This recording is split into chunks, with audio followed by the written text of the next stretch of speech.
John Tamny is editor of the website Real Clear Markets and an editor with Forbes magazine. John, boy, so much to talk about here.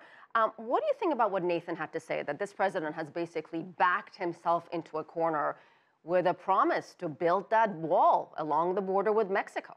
I think Nate's right, and I think it speaks to why this could go on for quite a while, because this shutdown works for both parties politically.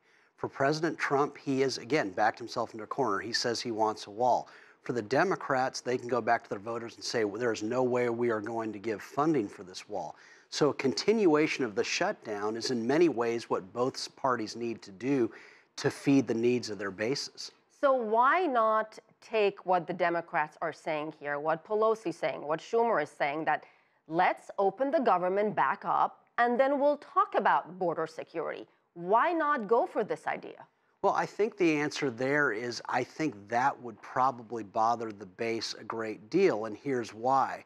Every time the government is open, or it's essentially there's always this promise from both parties to their base, we're going to do this, this, and this, but tomorrow never comes. So you reopen government, the growth of government continues, yet this border wall, which I don't think is ever going to be built, is never going to happen. And so you risk basically harming your base, or basically dispiriting them at a time going into the full-term election. And this is the same base that if there was going to be a wall construction, the money would come from us, the taxpayers, correct? Absolutely, and it brings up something interesting. Look, I'm historically with the Republican Party.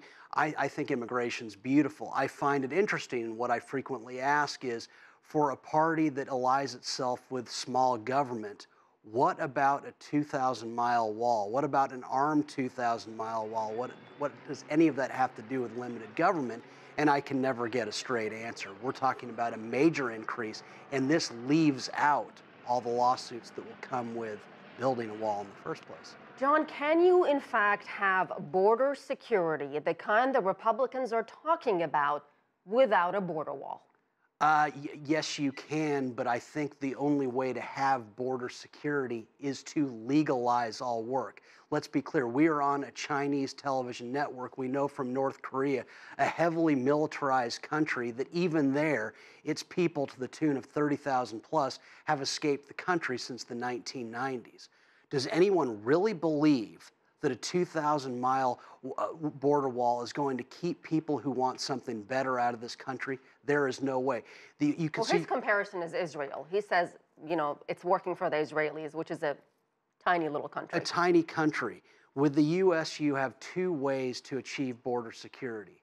A, legalize all work and basically say, if you want to come in, announce yourself, at which point there would be little incentive to sneak in the first place. B, crash the economy so thoroughly that people wouldn't want to come here to begin with. The reality is, when you are part of a country whose economy is booming, there will always be people figuring out a way to get in to better themselves. In trying to build a wall or in trying to secure the border, we are fighting human nature. Let me quickly ask you a question about the partial government shutdown. If it lingers, longer implications, wider implications for all these federal workers and these government agencies? Well, again, I think in this instance, this works well for the Republicans. They've always argued that less government, that much of what the federal government does is superfluous.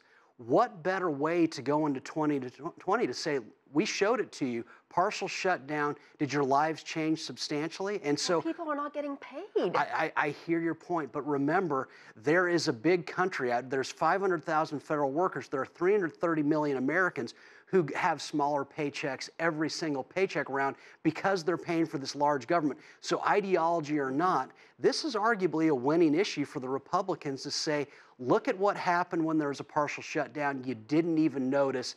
Here's our reasoning that government should be much smaller. We'll leave it there. Interesting and important discussion. John Tamny, thank you. Thanks for having me. As always.